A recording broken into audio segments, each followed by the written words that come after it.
महालक्ष्मीर्भवे नित्यं प्रसन्नवरदा शिवा प्रसन्न रक्ष रक्ष जगन्माता हरते विपदा हर्ष मंगल दक्षे च शुभ मंगल दक्षे च मंगल मंगल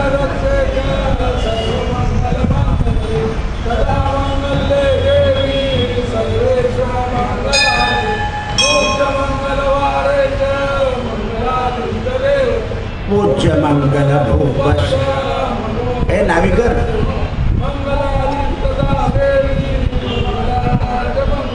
संसार मंगल दोन बॅरिकेड लावले तर लोक कसे एकच लावायचं म्हणजे एकीकडे एकीकडे एकच ठेव मध्यभागी मंगल सुखप्रद मंगल आयु रक्षे तु वाराही धर्म रक्षे तु वैष्णव यश कीर्ति च लक्ष्मी च भवन् विद्यां सर्वमंगल मांगल्ये शिवे सर्वार्थ शरण्ये त्र्यंबके गौरी नारायणे नमो नारायणे नमो नारायणे नमो अंबा माता अत्रिपुत्रो महातेजो दत्तात्रेय महामुनि तस्य स्मरणमात्रेण वाराणस्यां भैरवदेव संसार भयनाशनम् अनेक जन्म कृतं पापं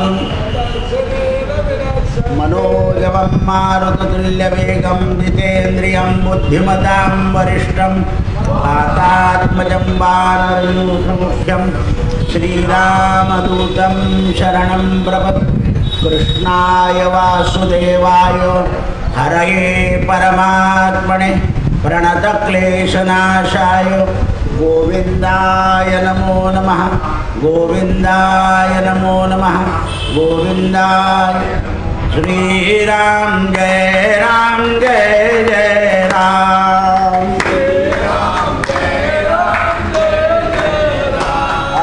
श्रीराम जय राम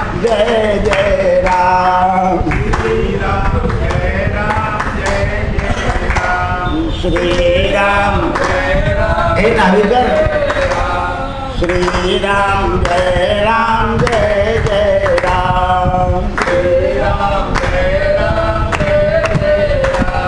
श्रीराम आणि एक मध्यभागी ठेव ना तू दोन्ही काढून टाकले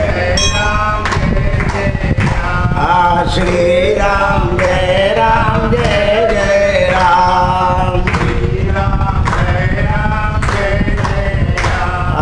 श्रीराम जय राम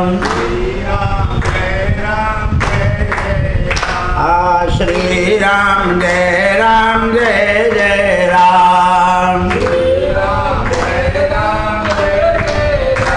निवृत्ती ज्ञानदेव सोपान मुक्ताबाई एकनाथ नामदेव तुकाराम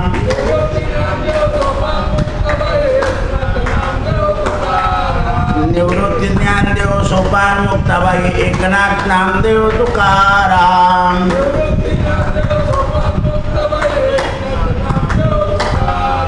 निवृत्ती ज्ञानदेव सोपान मुक्ताबाई एकनाथ नामदेव तुकाराम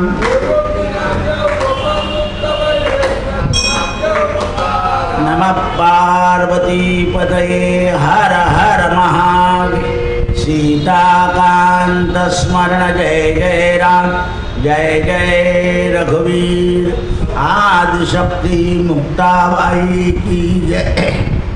आज आईसाहेब मुक्ताबाईंचा जन्मदिवस आहे आणि आपल्या जिल्ह्यात आईसाहेब प्रगट झालेले आहे।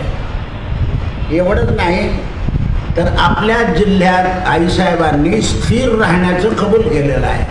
म्हणून जळगाव जिल्ह्यामध्ये आदिशक्ती मुक्ताबाई आहे। आज आपल्या भक्तमाल ग्रंथामध्ये श्री 52 अशा संताचं नाव आहे. आता 52 हा आकडा आहे. हा 52 शब्द यांना का लागला तर त्याला कारण आहे. हे यांचं मूळ नाव जे आहे राघवदासजी आहे. आणि राघवदासजी असताना यांनी आपल्या सगळ्या इंद्रियांना जिंकून काम, क्रोध, मद आणि मोह यांना जिंकून टाकलं. म्हणून यांना 52 शब्द लागला. कारण 51 शब्द जो आहे माणसाला 50 नंतर प्रत्येक गोष्ट नकोशी होते आणि त्याच्या मनामध्ये असं वाटतं की 51, 51, 52, 53 म्हणजे असं 1 शब्द आहे. म्हणून यांना मात्र 52, 53, 54, 60, 70 झालं तरी यांना ज्या मानाने मानवाला उदासीनता आणि दैन्यता येते ती आलेली नाही. मग का आले नाही तर यांनी काम, क्रोध, मद आणि मोह आणि लोभाच्या लहरी, म्हणजे लोभ हा आपल्या आत कमी असतो पण आजूबाजूच्या वातावरणाने आपल्यामध्ये निर्माण होत जातो. म्हणून या लोभाच्या लहरी त्यांना शिवत नव्हत्या, म्हणजे त्यांना स्पर्श करत नव्हता. जगातलं कोणतंही दृश्य पाहिलं तरी त्यांच्या मनाला तो लोभ शोधतो. आणि यांचा उद्योग काय होता तर थोडा गृहस्थाश्रम करून आपला शेती व्यवसाय करायचा.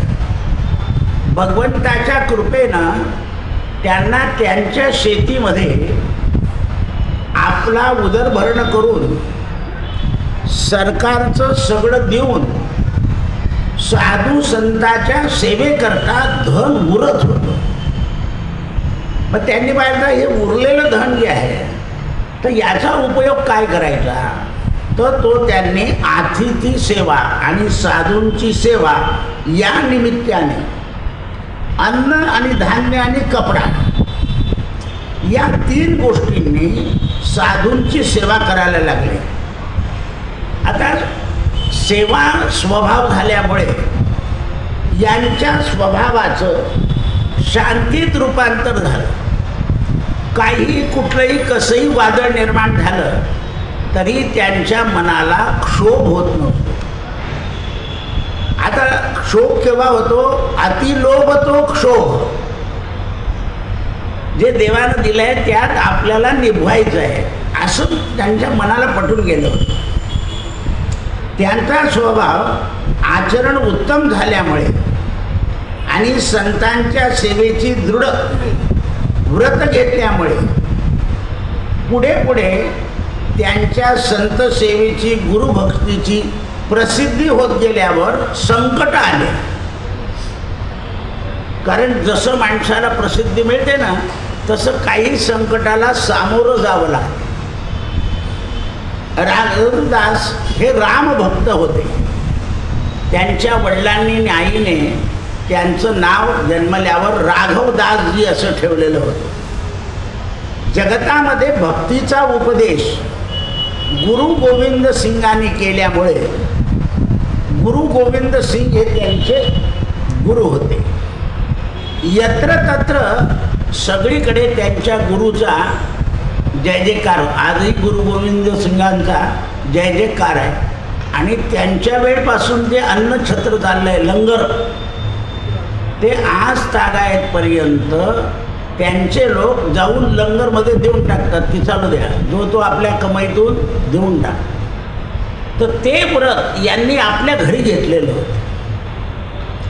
आता सार्वजनिक व्रत निभणं सोपं असतं पण कौटुंबिक परिस्थितीमध्ये व्रत निभणं हे मात्र कठीण असतं. कारण कुटुंबामध्ये अनेक प्रसंग उद्भवतात माणसाला. माणसाने करायचं जरी ठरवलं तरी ते त्याच्या हातून पूर्ण होईल काय नाही यामध्ये थोडा संशय असतो.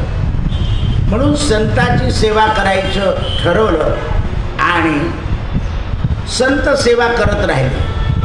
राजापर्यंत ही गोष्ट पोहोचली. केव्हा केव्हा राजाला काही गोष्टी माहिती नसलेल्या बऱ्या असतात.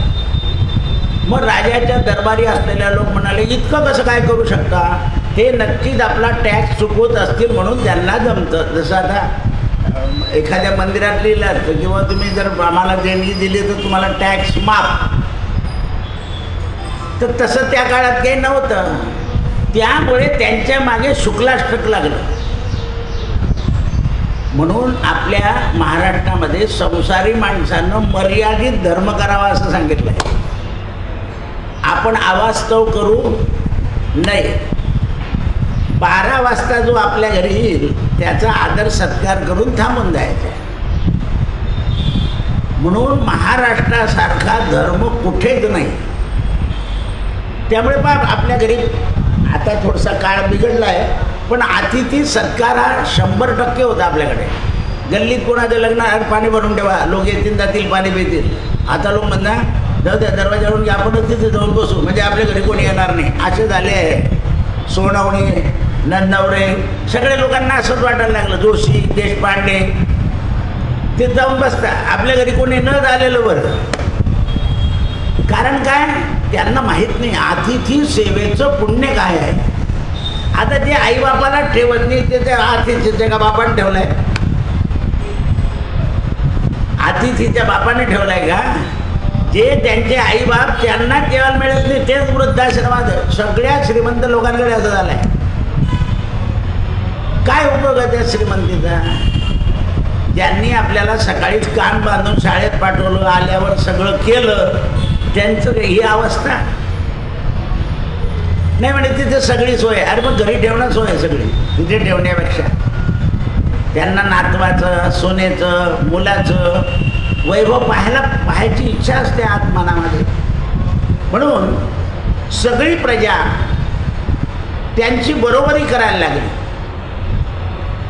त्यावेळा एक संकट असं आलं की एका ठगाने एका संताचं रूप घेतलं आणि तो ठग बाजारात उभा होता. तर त्यांनी सामान घेतला बाजार आणि त्या पैसे जास्ती लागले. म्हणाले मी आता घरी जातो, माझ्या पत्नीजवळ 100 रुपये ठेवले, ते आणून देतो. या ठगाने ते ऐकलं आणि लगेच त्यांच्या घरी गेला. म्हणे बावनजीने बाजारात पैसे कुठले म्हणून 100 रुपये मागितले म्हणे. तो 100 रुपये घेऊन चालला गेला. हे घरी आले, यांनी आपल्या पत्नीला विचारलं ते 100 रुपये आहे ते मला ते द्यायचे आहे. म्हणे आता तर तुमचा एक माणूस घेऊन गेला, त्याने सांगितलं तुम्ही मागितले. हे काहीच बसले, शांत बसले. त्या बाईनं त्यांच्या स्वभावावर हे करायला सुरुवात केली, घरात कलह. तेव्हा ते इतके शांत होते की आपल्या पत्नीनं बोलल्यावर सुद्धा तुकाराम महाराजासारखं ऊस आदळला आईसाहेबांनी. तुकारामांच्या पत्नी 2 तुकडे झाले. बरं झालं म्हणे, दोन्ही पोरांना तू 2 तुकडे करून दिले. इतके हे बावनजी सुद्धा शांत. तेव्हा ते आपल्या पत्नीला म्हणाले काळजी करू नको, देवाने 100चे 200 करायला नेले म्हणे. जेव्हा 200 होतील तेव्हा येतील, काळजी नको करू, असं समाधान करून दिलं. तो ठग जो होता तो दुसऱ्याकडे गेला. दुसऱ्याने त्याला फसवलं. त्याला एक 8-10 दिवसामध्ये पश्चाताप झाला की आपण एका चांगल्या माणसाला फसवल्यामुळे. म्हणून तो दुसऱ्या दिवशी हे घरी नसताना घरी आला आणि म्हणे त्या दिवशी माझं त्यांची चुकामुक झाली होती, काही 100 रुपये देता आले आणि ते 200 रुपये देऊन जा त्यांना. तो चालला गेला. हे घरी आले. आल्यानंतर पत्नीने सांगितलं म्हणे तो माणूस आला तर 200 देऊन गेला. म्हणे तुला काय सांगितलं होतं. 100चे 200 होती पण ते गेले ना, तर तू आता घरात कलह करू नको. नाही म्हणे संत पूजाजी आहे, याच्यामुळेच आपल्याकडे भानगडी होती, बंद केली पाहिजे म्हणे. याचं फळ तुला चांगलं मिळणार नाही, कारण असं जे चाललंय आपलं व्रत ते बंद करू नको. मग दुसऱ्यांदा आणखीन एका ठिकाणी तसंच केलं. यांना फसवलं आणि यांच्याकडे बरेच भाविक लोक यायचे. स्त्रिया, माणसं, मुलं, बाळं भजन करायचे. तर एका ठिकाणी सांगितलं की तुम्ही सगळ्या लोकांना बोलून त्यांना लुटतात. म्हणे मी काही लुटत बिटत नाही, लोकांना माहिती आहे बरं लोक कसे आहे, भानगडीपेक्षा लोक निघून जातात. हा म्हणे जर तुम्ही खरं निरापराधी असाल, कोणाला लुटत नसाल तर हे माझ्या आजची दारू प्याल म्हणे. पाहत संतावर संकट कसं आलं बघा. ते म्हणे तू दारू आणली आहे म्हणे, हां म्हणे ओत ग्लासामध्ये आणि ठेवा त्याच्यावर, मी नक्की पितो म्हणे, काही काळजी करू नको. त्या ठगाने ते दारूवर हात ठेवला, उघड म्हणे तुझा दूध झालं. म्हणजे का दूध झालं, मग आजपासून पिशील. तो यांना ठगवायला गेला तर या बावनजीने त्याला सांगितलं. तो क्षत्रिय कुमार होता, म्हणजे राजाच्या वंशातला होता. बरं काय पाहिजे म्हणून तो ठग होता. मदिरेचं दूध करून दिलं आणि त्यामुळे त्या सगळ्या क्षत्रिय लोकांना त्यांचा विश्वास झाला. मग आम्हाला तुमची सेवा करायची आहे, तुम्हाला काही मदत कर म्हणे. नाही, तुमच्याही घरी अतिथी सेवा सुरू करा, माझ्या घरी काही आणून देऊ नका. ज्याच्या त्याच्या घरी करा. ज्याच्या नशिबाने जे संत ज्याच्या घरी जातील, कोणी अतिथी जाईल त्याला ते पुण्य मिळेल. तुम्ही माझ्या घरी आणून देऊ नका. त्या दिवसापासून क्षत्रिय कुळामध्ये आपल्या घरी दुपारी 12 वाजता अतिथी सत्काराचं किंवा संत सेवेची प्रथा सुरू झाली. सगळ्या क्षत्रियांनी त्यांची क्षमा मागितली आणि त्यांच्या चरणावर पडले. त्यावेळेला त्यांनी सांगितलं, सगळे माझ्या चरणावर पडण्यापेक्षा गावामध्ये आपलं राम मंदिर आहे, त्या रामाच्या चरणावर पडा. म्हणजे रामाच्या चरणावर पडून तुमचं कल्याण होईल. आणि कल्याण कसं होईल तर तुम्हाला जीवनाला पुरेसं मिळेल, पण तुमच्याकडून सत्याचं आचरण होईल. ज्या वेळेला सत्याचं आचरण होतं त्यावेळेला ईश्वरी कृपा आहे. घर बांधलं गेलं, मुलगा पास झाला, मुलगा नोकरीला लागला, नातू झाला, हे अगदी ठरलेलं असतं. या वयात घर होणार आहे, या वयात अमुक होणार आहे, या वयात नातवाचं लग्न होणार आहे. ते घडलेल्या घटना योग्य वेळेत घडत असतात. ती ईश्वरी कृपा नाही, ती आपल्या कर्माचं फळ आहे. पण आपल्याकडून सत्याचं आचरण होऊन सत्य धर्म आपण पाळावा, हे जेव्हा आपल्या बुद्धीमध्ये येतं तेव्हा ईश्वराची कृपा आपल्याकडे होते. तुका म्हणे सत्यकर्मास साह्य व्हावे. आपण जोपर्यंत चांगल्या कर्माला साह्य होत नाही, आता चांगलं कर्म असायचं जेव्हा कुठेतरी कार्यक्रम आहे, सगळ्यांनी हातभार फटाफट लावून काम करून देणं, जिथली वस्तू तिथे देणं, नुकसान न होऊ देणं, याला सत्यकर्म म्हणतात. कोणाचा छल करायचा नाही, कोणाचा कपट करायचा नाही, कोणाला लुबाडायचं नाही. ज्याचं घेतलं असेल त्याला परत करायचं. तो जरी विसरला तरी आपण आठवण ठेवून परत करायचं. असं सत्यकर्म जे आहे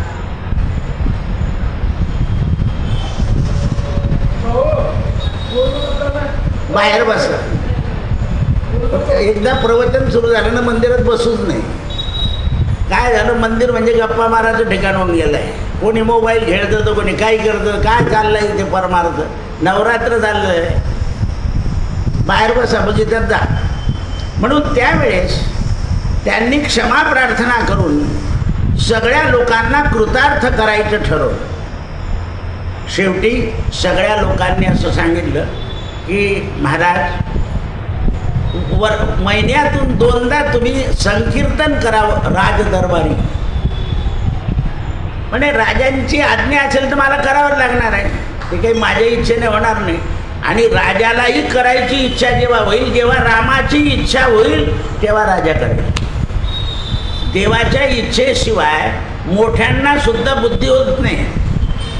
आणि देवाने त्यांना बुद्धी दिली राजाला की प्रजा राजाचा ऐकेल.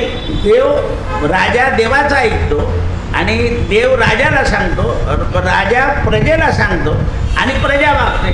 म्हणून त्या गावामध्ये मंदिरामध्ये दर एकादशीला भगवंताच्या नामसंकीर्तनाचा महिमा सुरू झाला. आणि यांनी काय करावं, स्वतः कीर्तन नाही, असे 7 दिवसाचे 7 लोक नेमत गेले. ते आपणच करायचं असं नाही, मी माझाच अधिकार असं नाही.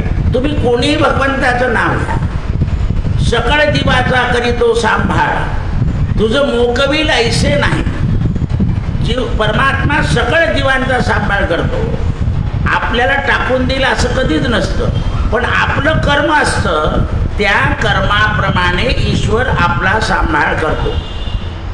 म्हणून अशा प्रकारे हे बावनजी म्हणजे राघवदासजी हे रोज असं संकीर्तन करत असताना एके दिवशी राजालाही बुद्धी झाली आणि राजाही संकीर्तनात आला आणि संकीर्तन करताना या राघवदासजीने आपला देह ठेवून दिला.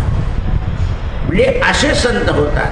पुढे भगवत भक्तामध्ये भजनाचं बल वाढून एक हरिदासजी नावाचे संत जन्माला आले.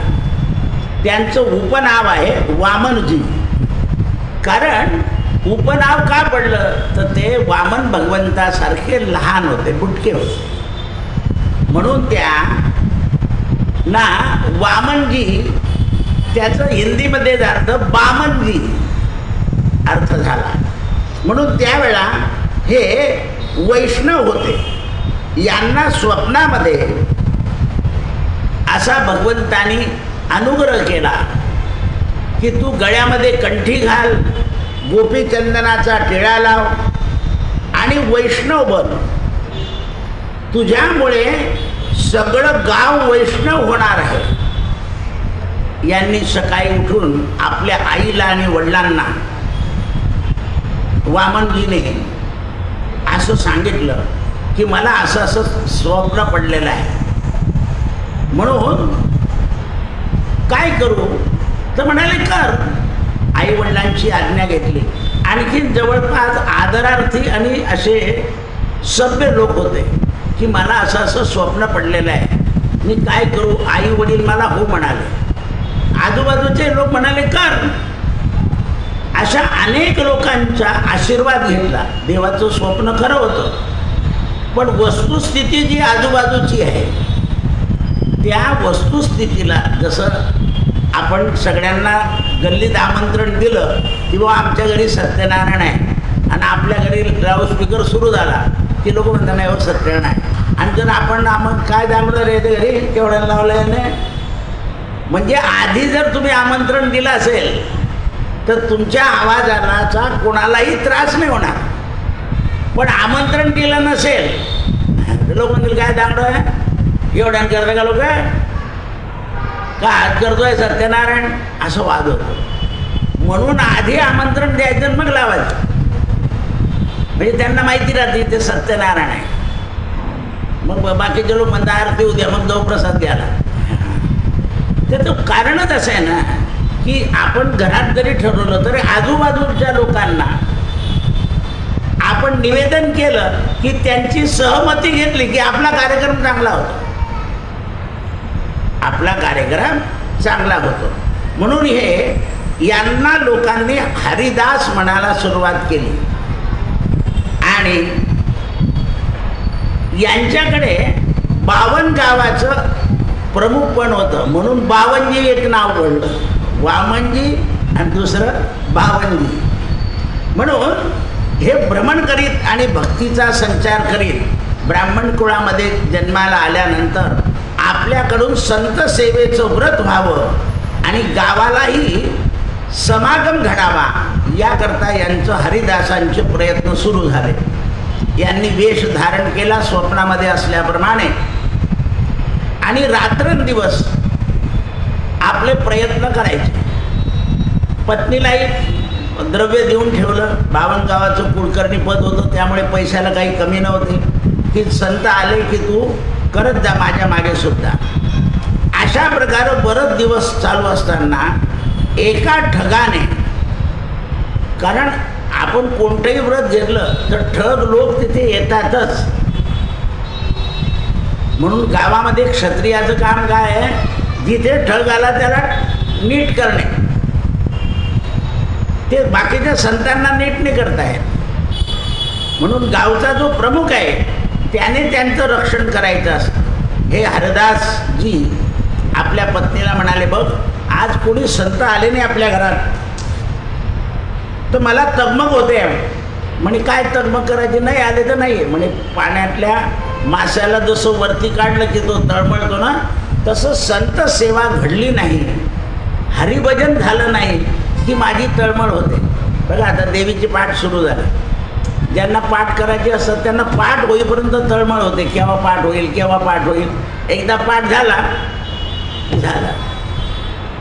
मग आता पाठामध्ये काय आहे,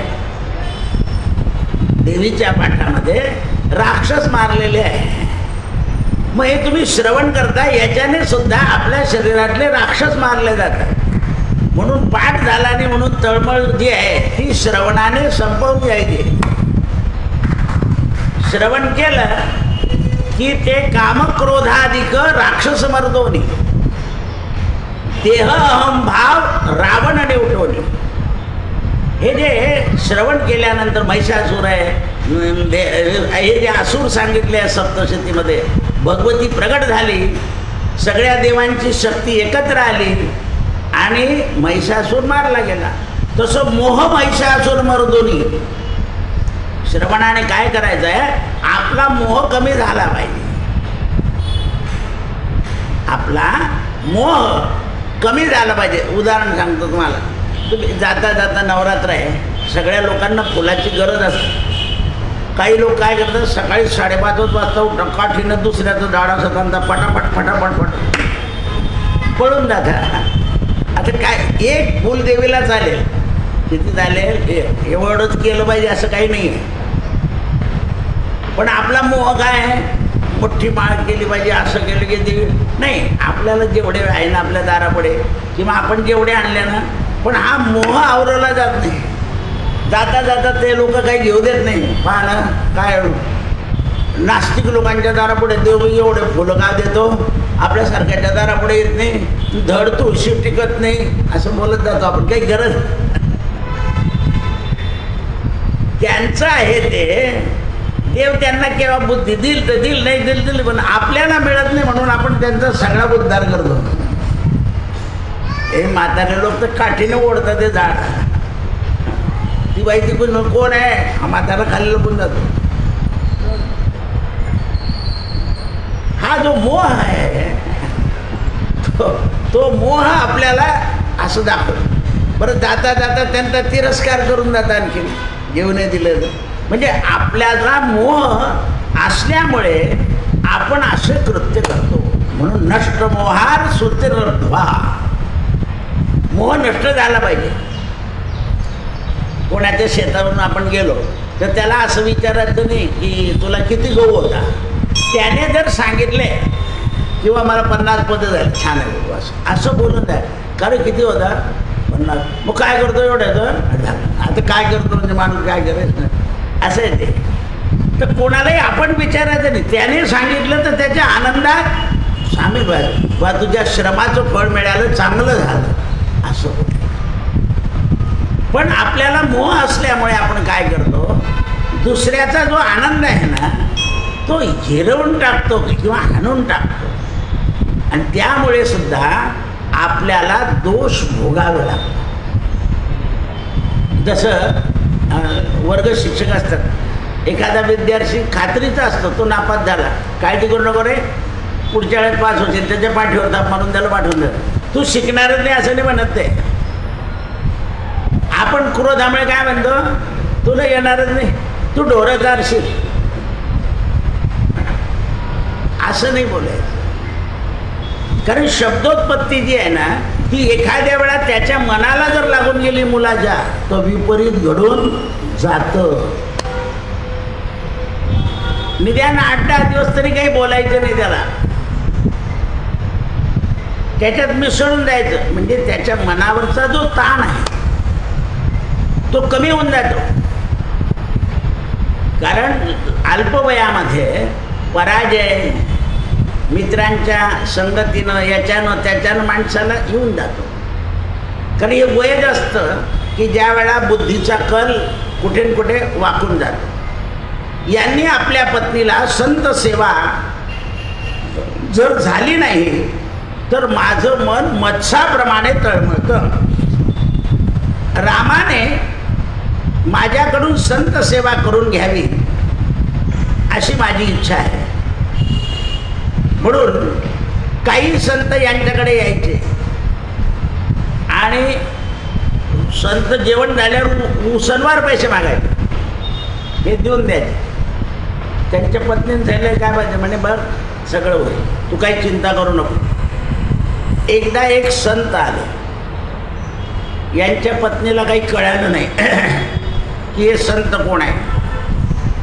त्यांना वायू रोग होता, म्हणजे संधिवात. त्यामुळे ते हरिदासाच्या घरी आले. हरिदासांनी त्यांची खूप शुश्रूषा केली, गरम पाणी दिलं पायाला, चांगले कपडे दिले, धुवून दिले कपडे. त्यावेळा ते म्हणे माझ्याकरता दळ बेसनाचा लाडू करून द्या. आता ज्याला हा वायुरोग आहे त्याला बेसन हे अत्यंत वाईट आहे. बेसन, मैदा, बटाटा, थंड पदार्थ जे आहे ते वात रोगाला वर्ज्य आहे, ते उपद्रव वाढवतात वातामध्ये. म्हणून त्यावेळेला यांनी त्याला दलियाचं हे करून दिला. हा दलिया काही लागला नाही तर मला डाळ रोटी करून द्या असं मागितलं. असं म्हटल्यावर त्या स्त्रीच्या मनात खूप आला, हे जे संत आहे, हे झालं की ते झालं की ते. त्यावेळेला त्या बाईनं शब्दाचे चाटे मारले त्याला, संताला. हे आले घरी, यांनी सांगितलं बघ, ज्या वेळेला माणसाला व्याधी होते त्यावेळेला त्याच्या तोंडाची चव गेलेली असते, तर त्याला याच्याने बरं वाटेल. आता आपण सेवा करायचं ठरवलं आहे, तर सेवा करायचीच आपल्याला, काही हे करायचं नाही. ती बाई हे गेल्यानंतर त्या साधूला असं म्हणाले अपशब्द. आता तिला काही माहीत नाही की हे भगवंत स्वतः वायुरोग घेऊन आपली परीक्षा पाहायला आले. पण यांना माहिती होतं की हा ज्या अर्थी इतका हट्ट करून मागतो आहे आपल्याजवळ, त्या अर्थी हा आपला स्नेही आहे एवढंच माहिती होतं. देव आहे असं नाही माहिती. कारण हट्ट कोणाकडे करतो मनुष्य? जिथे स्नेह असेल तिथे, जिथे स्नेह नसेल तिथे हट्ट करत नाही मनुष्य. मग यांच्या मनामध्ये होतं की कदाचित देव आपली परीक्षा पाहण्याला आला असेल, पण आपली पत्नी रोजच संताचा अपमान करते आहे हे त्यांच्या लक्षात आलं. म्हणून त्यांनी देवाला प्रार्थना करावी की हे देवा, तुम्ही मंगल भवन आहे, तुमचं सगळंच मंगल आहे. जसं आपण त्या चंडिका कावट्यात मंगल मंगल मंगल अनेक वेळा शब्द म्हणतो. मंगलाय तनम हरी. जगात सगळ्यात मंगल काय आहे तर भगवंताचं नाव आहे. म्हणून आपल्याकडे मंगल अष्टक आहे लग्नाच्या वेळेला, पण आपण त्याच्यातही बदल करून टाकतो, आपले नावं घालून देतो मध्ये. हे कवी काय करतात, लोकांना खुश करून देतात. माणसाच्या नावाचे मंगल अष्टक तयार करून टाकले लोकांनी. काकाचं आणि काकूचं भानगड असते तरी त्यांचे नावं टाकून द्यायचे, आणि पत्रिकेत नाव टाकले, स्तुती केली की काका काका खुश. नाव नाही टाकलं तर लोक लग्नाला येत नाही एवढं. म्हणून आता नवीन पद्धत निघाली आहे, कमी नावं, भावबंदगी येत नाही. कारण सगळे जग नावा करताय, पण जगात सगळ्यात उत्तम नाव जे असेल ते भगवंताचं आहे. हरिदास म्हणाले बघ, तू संताचा अपमान केलाय, तुला दंड मिळाल्याशिवाय राहणार नाही. तर ते भगवानच होते तिथे वायुरोगाने आलेले. ते म्हणे मला दंड मिळाला तरी चालेल, पण मी यांची सेवा करणार नाही. म्हणे बघ, देव काहीतरी तुला चमत्कार घडेल किंवा ठिकाण. तेवढ्या वेळात तिचा मुलगा मरण पावला. ती रडायला लागली. म्हणे बघ, मी तुला सांगितलं होतं तुला दंड मिळणार आहे. नाही म्हणे, मग हे जर संत खरे असतील तर माझा मुलगा जिवंत झाला पाहिजे. असं म्हटल्यावर मुलगा जिवंत झाला आणि तिचा संत सेवेवर विश्वास बसला. असं पाहिलं आणि जे वायू रोगाने आलेले संत होते ते अदृश्य झाले. आता याने मनोमन ओळखलेलं होतं, पण तिला पश्चात्ताप झाला की आपण देवाला अपशब्द बोललो एवढंच नाही तर आपल्या हातून देव जेवत होता, देवाला आपण खाऊ घालत होतो, मग रडायला लागली. हरिदास म्हणे रडून उपयोग नाही म्हणे, मग आता जे संत येतील त्यांना देव समजून जेवू घाल. त्यांना देव समजून जेवू घाल म्हणजे तुझी समज सुधारली. देव काय करतो, माणसाची बुद्धी सुधारतो. हे हरिदासाला कळायचं पण तिला कळायचं नाही. तो चमत्कार पाहिल्यावर हरिदासांच्या मनामध्ये संतोष झाला आणि स्त्रीच्याही मनामध्ये संतोष झाला आणि पती पत्नीला जीवनामध्ये संतोषम परमम धामम. ज्या संतोषाकरता आपण परमार्थ करतो, नवरात्र करतो, दिवाळी करतो, काय माणसाला मिळालं पाहिजे? संतोष. सगळे दिवाळीला आले की माणसाला समाधान होतं, जायला लागले की जातं. नाही, यावर्षी आमची दिवाळी चांगली झाली, आम्ही सगळे एकत्र आलो, हा काय मिळाला? संतोष. यावेळा नवरात्रात माझी उपासना चांगली झाली, काय मिळाला? संतोष. आणि जेव्हा आपल्याला संतोष मिळतो ना तेव्हा आपलं द्रव्य खर्च झालं तर त्याचं काही दुःख नाही होत, उलट खर्च झाल्याबद्दल समाधान झालं. आणखीन आपण म्हणतो आता उद्याच्या सगळ्यांना जायचं आहे, आज चला आपण तरसोडला जाऊन येऊ, गणपतीचं दर्शन करून तिथे डबे खाऊ. म्हणजे आणखीन आनंद घेण्याकरता घरातून बाहेर गेलो आपण आणि तिथे काय खाल्लं म्हणजे कळण्याची वागडी ठेका. म्हणजे खायला घेतलं काय, एक काहीतरी पाहिजे, त्या निमित्तानं घेतलं तुम्ही. सगळ्यांनी खाल्ले, आले आणि दुसऱ्या दिवशी गेले. म्हणजे तुम्हाला जो संतोष आणखीन पाहिजे होता तो संतोष तुम्ही सहलीच्या निमित्तानं मिळवला. सगळ्यांनी बरोबर पद्मालयाला गेले, उमाळ्याला गेले, कोणी म्हणे शेगावला जाऊन येऊ, सगळेचे सगळे शेगावला जाऊन आले. सगळ्यांबरोबर यात्रा करण्याचा, सहवास घडवण्याचा एक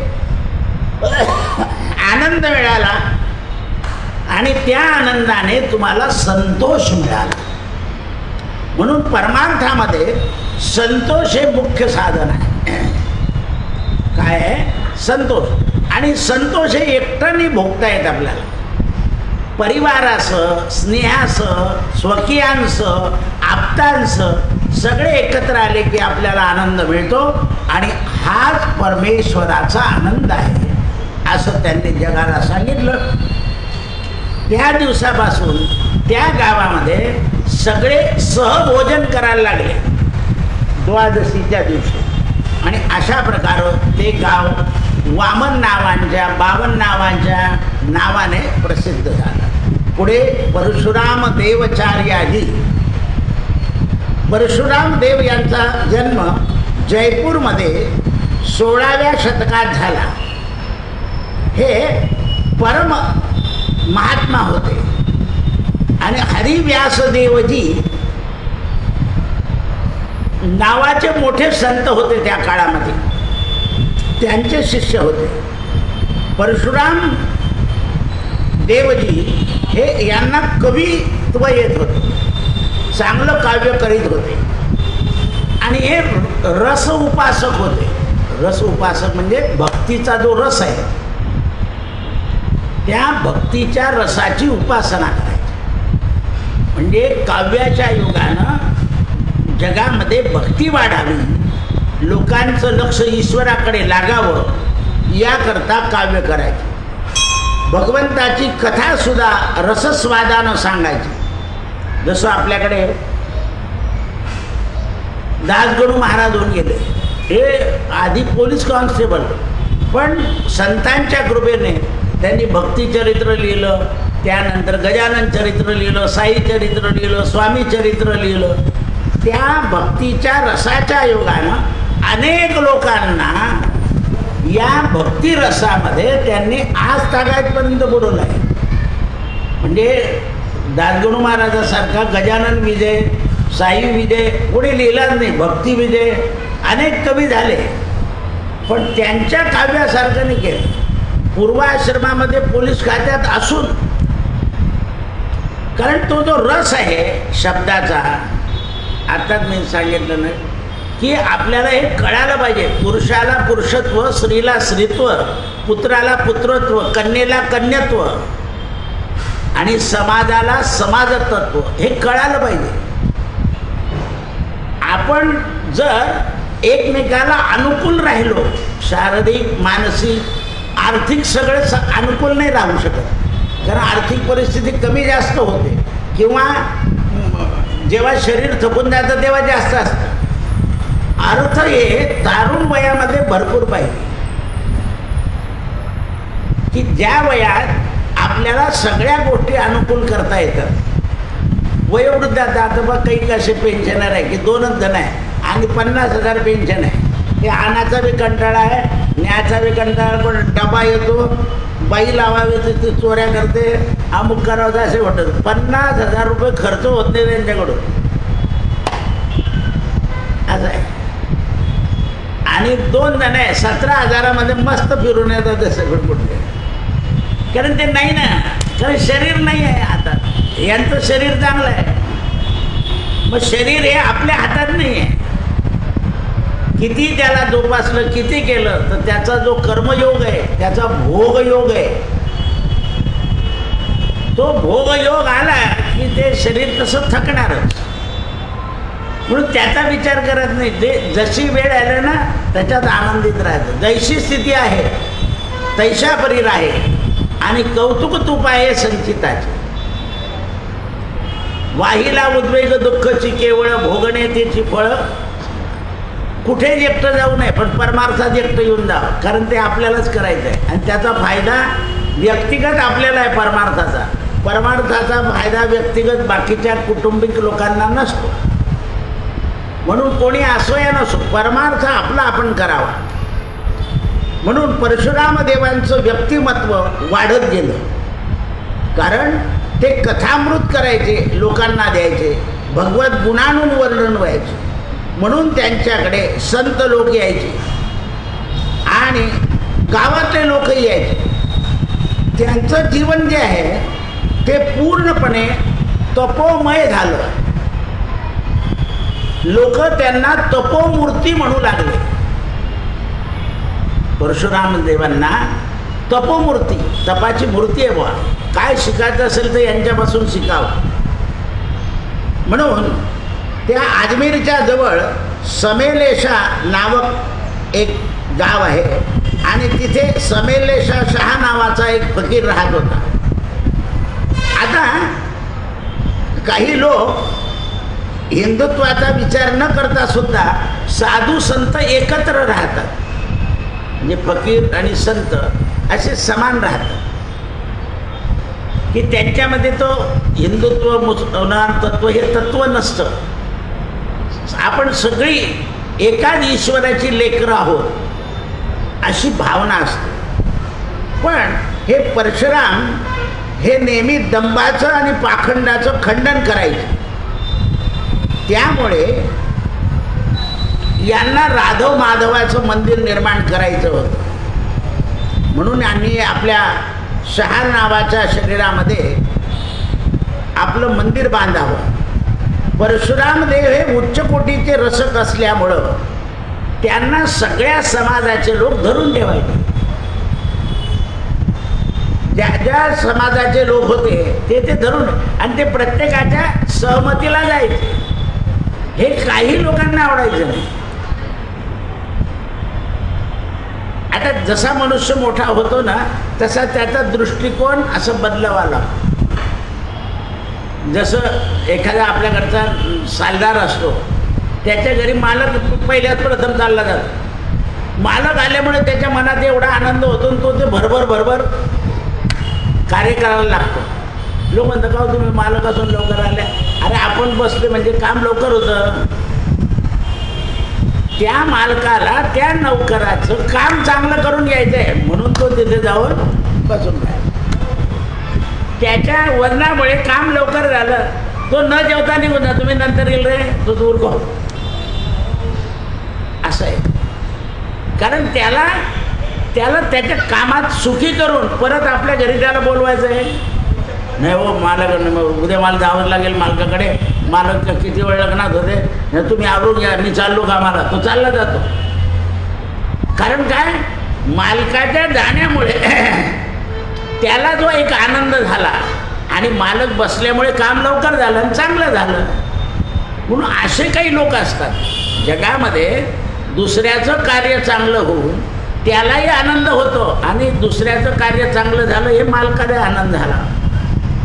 हे त्यागी वृत्तीचे असल्यामुळे एकदा मायेनं यांच्या चरित्रावर वैचित्र्य निर्माण करायचं ठरवलं.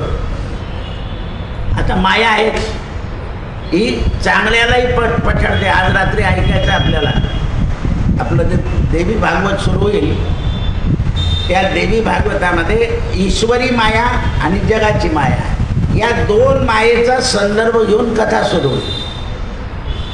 ईश्वरी माया काय करते, प्रपंचाचंही काम खरं आणि परमार्थाचं खऱ्याहून खरं. आणि प्रापंचिक माया काय करते, परमार्थाचं काम लटकं आणि संसाराचं काम पक्क. अशा दोन माया असतात. आता बघा तुम्ही, परमात्म्याने लक्ष्मीलाही कळू दिलं नाही की तुझा आणि माझा वियोग व्हायचा आहे. म्हणे मी झोपतो, म्हणे मला फिरायला जायचं, म्हणे जायच तू आता. काय देवाने असं सांगू शकले असतं ना की जाऊ नको, पण नाही सांगितलं. कारण लटकी माया सोडायची होती. संत आले, जय विजयांची भानगड झाली, श्राप झाला, मी थोडंच केलं.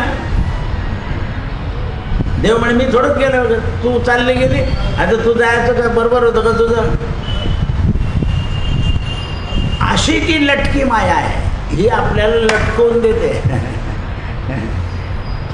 ही आपल्याला, म्हणून काही लोक म्हणतात नाही रे भाऊ तुम्ही तुमचं करा, मला काही ते जमणार नाही, माझं मन लागणार नाही, ते अलिप्त राहतात. ते खरी माया असते. अतिस्नेह हा मायेमुळे माणसाला लटकवून देतो. आणि इकडे कसं आहे, अतिस्नेह हा मायेपासून दूर काढतो. कोणाचा? ईश्वराचा स्नेह. खरं प्रेम जे आहे ते या मायेपासून नीट करतो. जसं आपल्याला तव्याला थालीपीठ लावायचं आहे तर आपण तेल लावतो. तेल काय करतं, त्या लोखंडाला ते पीठ चिटकू देत नाही. तसं ईश्वरी उपासना आपण जर मनापासून केली तर ही ईश्वरी उपासना आपल्याला संसाराला चिटकू देत नाही, प्रसंगाला बरोबर अलिप्त करते. कर्तव्य करायचं, पण जो तो ज्याच्या नशिबाने जगतो. आपण कोणालाही जगवू शकत नाही. कारण आपण सांगितल्यावर सुद्धा त्याच्या प्रारब्धात आहे तेवढंच ऐकतो तो. पहा तुम्ही, काही लोक म्हणतात ना मी सांगितलं तसं वागला असता ना तर कुठल्या कुठे पोहोचून गेला असता. म्हटलं नाही, त्याने निम्मे का केलं तर तो पोहोचला नाही. जसं शिक्षक शिकवतो त्या जिद्दीने जो पोरगा जातो तो बरोबर त्याचं ध्येय साध्य होतं. आणि काही आपल्या ध्येयापासून भरकटून जातं.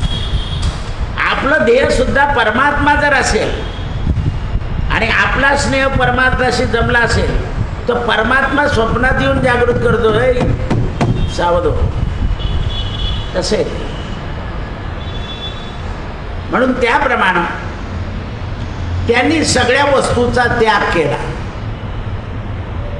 आणि केवळ कौपिन धारण केलं आणि नागेश्वराच्या पहाडाच्या गुंफेमध्ये चालले गेले. तिथे परशुराम देवांनी आपल्या भक्तीच्या आणि भक्तिरसाच्या सिद्धीमुळे आज्ञेप्रमाणे, म्हणजे भगवंताच्या आज्ञेप्रमाणे आपल्या प्राणांतक आयुष्याचं ओवाळून टाकण्याची तयारी केली. परशुराम देव यांनी ते सगळं भक्तिवाङ्मय समाजाला देऊन टाकलं आणि ते सगळं राजाच्या स्वाधीन केलं. आणि आपल्या जीवाचं कल्याण होण्याकरता अद्वैत वेदांती संन्यास स्वीकारला. द्वैती नाही, अद्वैत, की मी एकटा आहे आणि ईश्वर माझा आहे, बाकीचं काही नाही, असा अद्वैती संन्यास स्वीकारला. आणि त्या अद्वैत संन्यास स्वीकारल्यानंतर आपले जे शिष्य आले किंवा आपले जे गुरुबंधू आले त्यांनाही अद्वैत मार्गाचा खरा मार्ग सांगितला.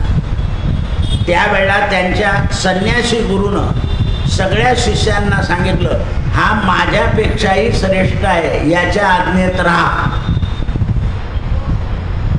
त्यावेळेला परशुरामजीला कळालं आपले गुरु आपल्यावर सोपून ते अलिप्त झाले. खरे गुरु काय करतात की परंपरा चालवण्याकरता बाकी त्यांना म्हणतात रे हा माझ्यापेक्षा मोठा आहे.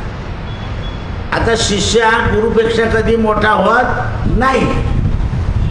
बाकीचे ते अज्ञान असतं नोटावर, बापरे याला काहीतरी आहे ते. पण खरा शिष्य आपण गुरुपेक्षा मोठा आहे असंही मानत नाही, खरा मानणार नाही. दुसरा नाही हो आमचे गुरु काय थातुरमातू होते, मी सगळं गेलं, वरचा मजला मी बांधला, पंखे मी लावले, AC मी लावलं, असं करतो तो. हे लक्षात येतं. कारण खऱ्या शिष्याला माहिती आहे की गुरु आता एकांतात चालले आहे, आपल्यावर हे सोपवलं आहे. आता हे आपल्याला जमलं पाहिजे, शेवटी दुसऱ्याच्या ताब्यात देऊन आपण एकांतात जाणं याला येतं. आणि मग तुम्ही शंकराच्या आराधनेत असं म्हणता, एकांती ये रे रघुराज स्वामी म्हणता तुम्ही. पण ते म्हटलेलं आपण कसं साधावं, थालीपीठ चिटकू नये हे जमतं, पण आपण चिटकतो हे आपल्याला समजत नाही. कोण चिटकवतो तर स्नेह, बंधन आहे ते. जसं रामकृष्ण परमहंसांनी समाधीला बसण्याच्या आधी विवेकानंदांच्या हातावर पाणी घातलं. म्हणे महाराज काय करताय? म्हणे मी बरोबर करतोय, तुला जमलं तर शेवटच्या दिवशी कर. म्हणे काय? नैव शिष्या नैव गुरु. कोणी कोणाचं गुरु नाही आणि कोणी कोणाचं शिष्य नाही. मी गुरु आहे, माझे अनेक शिष्य आहे, असा जरी भाव राहून गेला तरी पुन्हा गडबड होते. पुन्हा काय होते? गडबड होते. ही गडबड होऊ नये याकरिता मी जे केलेलं आहे ते तू कर. म्हणून विवेकानंदांनी सुद्धा जाण्यापूर्वी एकादशी होती पौषातली, सगळ्यांनी भगर खाल्ली आणि विवेकानंद बाहेर उभे राहिले. सगळ्यांच्या हातावर पाणी घातलं. म्हणे हे काय? म्हणे माझ्या गुरुने शेवटच्या दिवशी असं केलं होतं, तुम्हाला जमलं तर तुम्ही करा. म्हणजे परंपरा टाकत गेले, परंपरा टाकत गेलेले. माझं हे जमतं कसं? तर याला एकच काम आहे, ईश्वराचं नाम घेतलं की हे सगळं जमतं. काय म्हणतात तुकाराम महाराज? भवबंधनी सोडवावे, भवबंधनातून सुटलं पाहिजे. आणि भवबंधन सुटण्याकरता एकमेव उपाय जो आहे तो हरिस्मरण. म्हणून मोठमोठ्या महात्म्यांना मंत्र दिला जातो संन्यास घेतला वेळा. श्री हरिशरणम, श्री हरिशरणम, श्री हरिशरणम, जन्म मरण निवारणम. भागवताच्या महात्म्यात सांगितलं आहे की कायम त्याला शरण द्यायचं. हरिशरणम हरिशरणम जन्म मरण निवारणम. हरीच्या दासा हरिदायी दिशा. म्हणून माऊली म्हणते हरिमुखे म्हणा, हरिमुखे म्हणा, पुण्याची गणना कोण करी. असोनी संसारी जिव्य वेग करी. संसारात राहा पण जिव्येवर नामस्मरणाचं बल वाढव. मी आता सांगितलं ना, नाही पाठ होतं तर जप करायचं, सोपी गोष्ट आहे. 750 श्लोक आहे सप्तशतीमध्ये. हा 1000 जप झाला की सप्तशतीच्या पाठाचं फळ आहे. मग घरात करू का, बाहेर करू का, इथे करू, कुठेही करा, जपाचं फळ सारखं सारखं. पण मन लावून करा. हरिजप करणे तुटेल धरणे प्रपंचाचे. हरिजपाचं फळ काय आहे? तर प्रपंचाचं धरणं तुटत आहे. मग आपण केलेला जप मनापासून नाही झाला तो वाया जाणार नाही, पण धरणं तुटणार नाही. धरणं तुटायचं असेल तर एकाग्रताने तन आणि मन हे तन आणि मन एकत्र झालं की प्रपंच सुटला. कसा आहे म्हणे प्रपंच? तर प्रपंच भारता वदता विटेना, ते बोलून संपतच नाही. तुझ वीण रामा मदकंठ वेणा. म्हणून त्यावेळा त्यांच्या शिष्यांनी त्यांना सांगितलं. मग यांच्या गुरूंनी काय केलं? म्हणजे हे प्रियदासजींच्या गुरूंनी काय केलं? तर त्यांच्या परशुराम देवदासजीच्या गुरूंनी काय केलं? तर गुरुत्व शिष्याकडे देऊन टाकलं आणि सुद्धा दास्यत्व केलं. रामदास. समर्थांनी काय सांगितलं? मी रामदास आहे आणि रोज नदीवर जायचं, एक घागर भरायची, पाणी महादेवावर घालायचं, पुन्हा दुपारी 12 वाजता यायचं, आंघोळ करायची, घागर बनवून आणायची, पाणी महादेवावर घालायचं, परत संध्याकाळी जायचं, पाणी घागर भरायची, महादेवावर पाणी घालायचं. असं त्रिकाल स्नान आणि त्रिकाल महादेवाला पाणी, तिन्ही काल. त्या तिन्ही कालामध्ये असं देवाला पाणी घालता घालता एक दिवशी माध्यान्ह कालामध्ये गुरुनं पाणी घातलं आणि देह शंकराच्या लिंगापाशी सोडला.